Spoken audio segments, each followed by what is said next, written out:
O Concello de Vilagarcía traballa cos representantes dos diferentes sectores económicos da vila para paliar os efectos provocados pola pandemia da COVID. Dende a vila lanzan un programa baseado en 7 puntos e cun investimento de 1 millón de euros.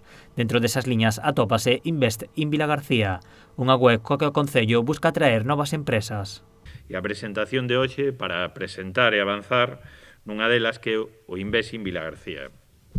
Un ámbito no que nunca antes se traballara a nivel municipal e que ten como objetivo captar investimentos e lograr atraer a Vilagarcía novas actividades empresariais e industriais que repercutan a creación de emprego e riqueza no noso territorio.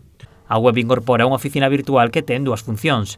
A primeira delas é identificar as empresas potenciais para instalarse en Vilagarcía. A proactiva é esa de identificación de cale as nosas posibilidades económicas ou aqueles sectores que nos interesan e poder atraelos. A outra consiste en asesorar e axudar as novas empresas a instalarse na vila. A reactiva é máis o asesoramento de forma individual para aquelas empresas que se queran establecer aquí e necesiten pois tanto axuda no tema burocrático como asesoramento para obter diferentes datos que para eles son necesarios. A web inclúe todo tipo de información interesante para as novas empresas, datos como o número de habitantes durante todo o ano na vila e na comarca ou información das empresas do municipio e dos seus éxitos. Que empresas moito máis grandes, máis potentes, pois se poden instalar na nosa cidade porque teñen, para indicarlles que teñen todas as